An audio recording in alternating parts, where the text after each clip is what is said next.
Hey, welcome to another edition of Averitt Truckload Week. It's been a long time. I'm Colin Thomas. It's been probably a year or a year and a half. Things have changed at Averitt, especially the pay scale, so I'll get into some of that in this video. And the other thing I'll do in this video is what I usually do. I'll show you all the runs I do this week and the places where I spend the night. Maybe a bit of food, maybe not. We'll see how that goes. Some ups and downs if there are any. They happen, so we'll get into that too. But mainly it's about the runs. It's about how much money you could expect to make if you were interested in Averitt, and the kind of runs you'd be doing, and some of the other perks that might exist along the way, which parking often is a big perk, and I think we're going to see some of that. I know we're going to see it on this first run. These are the stops that I would have as an option on my way up. These are all on I-75 between Alpharetta, Georgia, which is basically Atlanta, and South Charleston, Ohio, which is just past Cincinnati. If I were unfamiliar with the service centers at Averitt, then we've got this. It's the Facility Quick Reference Guide. So I open that up, and that goes state by state and shows me all the places where I could park or get a shower or fuel or anything like that. Today's Monday. It's almost 1 p.m. I'm in Alpharetta, Georgia. I came down here, 186 paid miles from Knoxville, where I always start. You may know that if you watched my videos before. I run out of Knoxville as a regional truckload driver for Averitt. So I came down here, 186 paid miles. From here, I did a drop and hook. Actually, the trailers are right next to each other. The one I dropped and the one I hooked to. And I'm going to go from here to South Charleston, Ohio. And that's going to be 509 paid miles. That's due tomorrow by noon.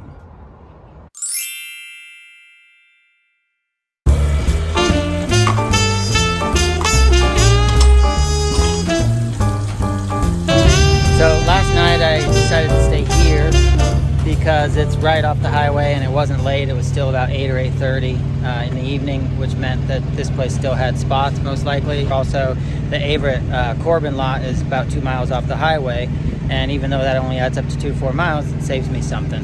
Now, I'm in South Charleston, and I'm done with this load, and I've got my next load, and my next load is from Urbana, Ohio, and that's 27 miles from here, or 26 or 27 empty miles.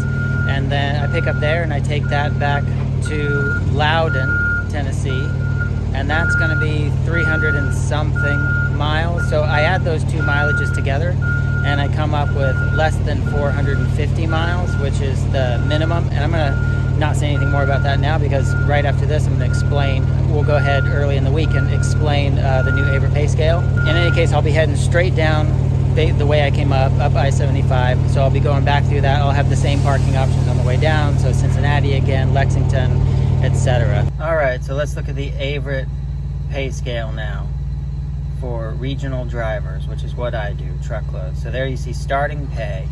So let's go over here. So dry van 50 cents, flatbed 52 cents, starting. That's cents per mile, right? I earn 52 cents because, let's go back over here. Hazmat increase 1 year. So after 1 year of working at Averitt, if you have hazmat, then you'll get those 2-cent bumps you see there for dry van and flatbed. Then let's look at other ways of getting paid. So we've got minimum miles. Loads less than 150 miles, paid at 350. So anything that you do when you pick up at a shipper and deliver to a consignee, anything between 0 and 150 is going to pay 350. Those don't happen that often because that's really short hauls. I may have had 1 or 2 of those ever. So you can see there that the equivalent of 50 cents at 350 miles is $175, logical. Equivalent at 52 cents if you've been working here for a year or you're starting out flatbed, it's 182. In any case, it's, as we said, it's a 350 mile minimum load. Next kind of minimum load is between 151 and 450, and that's paid at 450. So that's what I'm going to be doing next. That's the Urbana, Ohio to Loudon, Tennessee load. That comes in at 361 plus 26, so 387. So it bumps up to 450. in terms of dollars, that comes to $225, or if you've been working here for a year, or if you're flatbed, $234. So for me, it's $234. Other ways of getting paid: per diem. That is basically a tax break. That means that when you're out on the road for a full day, that amount of your income is not taxed. It's considered a road expense for food, hotel, whatever you need it for. That's a bonus, because whatever percentage you would normally pay in taxes, you're not going to be paying in taxes on that amount. Okay, other ways of getting paid: regional additional pay. So layover, after a 24-hour period, if you are actually stuck somewhere for that long, which is also rare, $200 per day. Next, this one's pretty good. This happens often enough. Stops, not including origin and destination. So if there's an additional stop in between those, either pickup or delivery, then you'll get a bonus, $100. That's nice. That happens from time to time, like I said. Detention is never really very fun. As it says, paid after 120 minutes. So that means the first 2 hours you're sitting for free. After that, you get $20 an hour. Of course, you know, once you're detained, I'd rather be detained for 4 hours and get paid $80 than, you know, an hour additional and get paid 20. Breakdown also doesn't happen very often. After 120 minutes, maximum $200 per day. Bump the dock. That means those are no fun at all. But that's when you have to drop and hook and drop and hook and drop and hook 2 trailers when they're both going into one dock. And that comes to $10. So whatever, you get something. It doesn't come up that often. It's not fun. Shuttle runs. So this is when you do overnight loads for Averitt freight. They're LTL runs, less than load. It's from an Averitt terminal to an Averitt terminal. So those are usually through the night. You pick up, let's say 10 p.m. and deliver the next morning at, let's say 6 a.m. for example. And those are nice. They happen, you know, frequently enough. And that's a $200 bonus because you have to drive through the night. That's nice when that happens. Local pickup and delivery. That means you're finishing off someone else's load, and then you it's between, well, it's a $50 minimum. So if your mileage would pay less than that, like sometimes your mileage could be 0. If you're picking up in, let's say, Knoxville, delivering in Knoxville, your mileage is, they count it as 0, but you get $50 because it's a local pickup and delivery. So tarping, retarping, load secure, that's flatbed only. I don't do that, so I'm not going to talk about that, but here, I'll give you a shot at it. 60, 30, 15. In case you're interested in flatbed, there you go.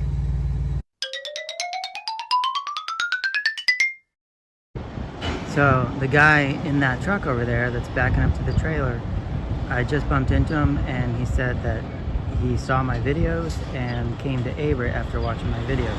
So I'm going to see if I can ask him a couple questions, like how long he's been with Averitt, and where he drives out of, and in general how it's been so far. So how long have you been at Averitt now? I've been with Averitt for a year and a half now. Okay. And where do you drive out of? Chattanooga. Okay. And then last question is, how has Averitt been in general? Has it been, you know, similar to the videos or maybe a lot different? Yeah, it's been spot on. Everything's been really nice. I like all the terminals. The videos are really cool. Okay, well, thanks for the compliment on the videos, but I guess the job has worked out as well because you've been there for a year and a half or so. What do you think your average is? If you know your average income, have you tried to keep track of it, or have you noticed? I've been around 800, 900, sometimes up to 1,300. Is that take home or is that? That's take home. Okay. Do you know what your gross is? I do not.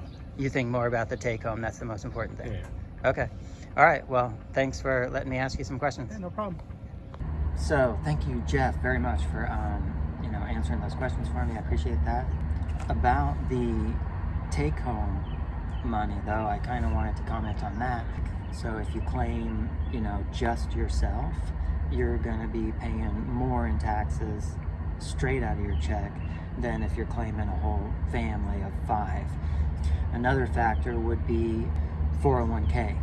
The older you are, chances are you're taking more out, you know, for your 401k. Jeff seemed young, so I doubt he was taking a lot out for his 401k, but he's probably taking out, you know, something. So, and that money's going to be staying with him, but of course it's, you know, for the future. So, and then the third thing to think about is medical, dental, vision, hearing benefits. Weekly family, $93.95, or $36.95 individual. So those are ballpark figures, because you can have high and low deductible plans that'll change it a bit, but that gets you in the neighborhood.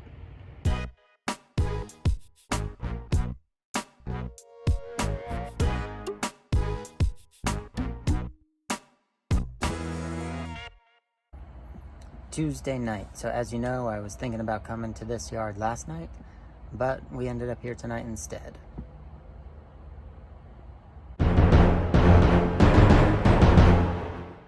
So this is Loudon TN, the shipper and the receiver. I just got finished dropping here and actually hooked to my next trailer, and the load assignment for this trailer, you can see here, is going back to the same place that we just came from. So back to South Charleston, Ohio, to the same receiver there. So I've seen the yard up there, and I know that I'll be able to spend the night. I think that's probably what I'm going to do. This is 348 paid miles, you can see right here, and it's also 0 empty miles. You can also see that here. That's because I'm picking and dropping in the same place. This will be another 450 mile minimum load. So you can see that's the second of those this week. Like I said, those happen a lot. What doesn't happen a lot is going back and forth up I-75, you know, to the same places. You know, those kinds of things don't happen. But, you know, there's a lot of stuff that feels typical about every week, and then, you know, often something that is slightly unusual or whatever. So on the way to South Charleston, I'm going to stop in Cincinnati at the service center there, and because they're having a cookout, which, you know, those happen sometimes, especially now after the pandemic, they're restarting. And so, and, you know, often actually the cookouts are had, but you aren't in the neighborhood, you know. But this one, they're having 3 this week: Louisville, Lexington, Cincinnati, and it just so happens I can hit this one. So I missed Louisville, but this one I'm gonna hit.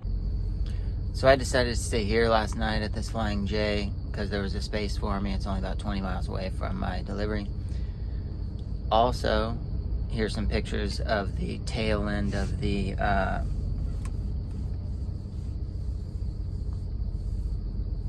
cookout. I just hit it about half an hour before it was supposed to shut down. They'd already brought the food inside the break room. I guess earlier in the day they were out here, you know, with this food truck. We're here in South Charleston, and this delivery is done. So next, let's look over here, and you can see that we're going to go to Dayton, and we're going to pick up a load there between 3 and 4 o'clock. Today's Thursday, and we're going to take that down to Loudon, just where we were a day or two ago. This is going to be 327 miles and a 35-mile empty move from South Charleston to Dayton to go get the load. That adds up to 362 paid miles, which is obviously less than 450. So there we go. We got another 450 mile minimum load. Okay. Also, because today is Thursday, let's go ahead and get a driver payroll request. Find out how much money we made last week.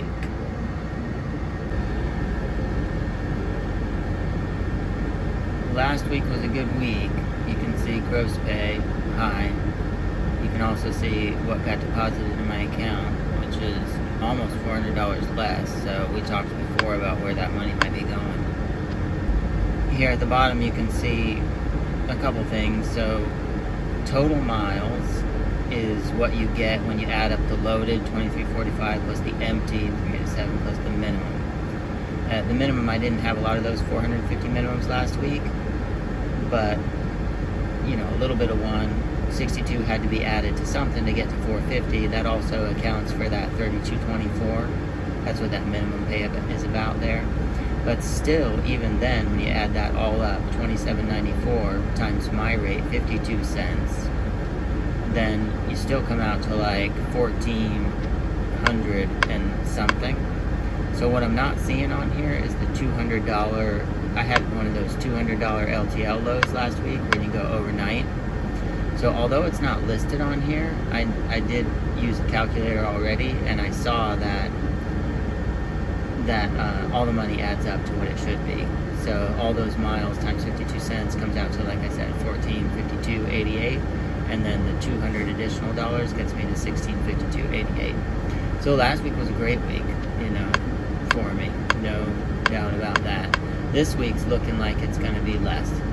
So while I was sitting there getting unloaded in South Charleston, I got a phone call from my fleet manager with news about another Averitt pay bump. So I'll tell you about that in just a second, but it means that everything I've told you up to now is going to be increased. This is the service center in Cincinnati. Right behind me, that's the shop here. I got a breakdown message yesterday on my truck. It said, stop, check engine. So yesterday it went away, so I thought, well, maybe no big deal. And then today it kept coming back and back and back, and it just wouldn't go away, didn't want to go away. So I decided to stop here and check on it, and I thought it'd be a quick in and out, like no big deal, but they said it's going to take from now until tomorrow evening. So I'll get some breakdown pay for that. My trailer has been taken off my hands. It's right here next to me, and so somebody else will come and pick that up and deliver it. So I got not a lot to do for the next 24 hours. So the week is just about over. You can see from this message I got paid $220 from that breakdown in Cincinnati. Had to change out trucks because it was a big deal. The radiator was cracked, and so after 3 years and 3 months, I'm out of that truck. So that's how that goes. In any case, I got my new load. I'm here in Louisville now. They sent me here from Cincinnati, and I'm taking this one home. This is Averitt Freight, so I had to go up on the dock. That's what you do when you get Averitt Freight, and go grab the paperwork for this. This gets me home. You can see from the message, it's 88 empty miles from Cincinnati to here, and 255 paid miles, or sorry, loaded miles. They're all paid. And then that adds up to less than 450, about 100 miles less than that. So we get the 450 minimum again. So I'll try to just run through the money and the new Averitt Pay Scales, the even newer pay scale, the one that I became aware of this week. And I'll do that right after this when I get to Knoxville. So Knoxville to Alpharetta, that was beginning of the week, 0 empty miles plus 186. We didn't get a 450 minimum for that because we did not pick up at the shipper, picked up at the Knoxville yard and continued a load that had been sitting on the yard from the previous week. So in those cases, you don't get a minimum. So next, Alpharetta, South Charleston, that was 0 plus 509, South Charleston to Urbana, then to Loudon, that's 26 empty, 361 loaded, comes out to 383, 450 minimum. Then Loudon to South Charleston, again, 0 plus 348, 450 minimum. Next, we did South Charleston to Dayton, and then broke down, so we didn't go to Loudon. We went to Erlanger, which is the Cincinnati yard, and that was supposed to be the crossed out numbers. It ended up being 35 empty, 61 loaded. So that didn't turn out very good. Oh well. Next, it was Erlanger to Louisville to Knoxville. That got me home. That's where I'm at right now. That was 88 empty plus 255. Came up to 343, again, 450 minimum. So all that mileage comes out to 2141. Doesn't look like a lot, but oh well. Times 52 cents equals 1,113.32. That's a mistake. 1,333.32. That's with the 220 for breakdown added in. That 1,113 is a mistake. It should say 1,130. No, that's right. Never mind, sorry. So it's that number plus the 220 equals the number in the box. Next, June 6th, Averitt's, this is what I've been saying in the whole video. So Averitt is going to raise the price of starting cents per mile to 55 cents. That's for everybody who's got a hazmat, who is a new hire at Averitt, is going to start at 55 cents. So that would be, if it was already June 6th, it would be 1,397.55 for this week. And that's actually the biggest news from the week that I almost forgot to mention at the very end, is that Averitt now is hiring at 55 cents to start. It's worth repeating. So please, sorry, bear with me. 55 cents to start. That's for anybody who has hazmat. And 52 cents for anybody who doesn't have hazmat. Then Averitt will help pay for your, or they'll pay for your hazmat. That's what they've always done in the past. So I expect they're going to still do that in the future. It's not that expensive anyway, but in any case, you know, you will be reimbursed for it. So, but if you come to Averitt without hazmat and add it on later, then you'll get the bump up to 55 cents as soon as you do that. Thanks a lot for watching.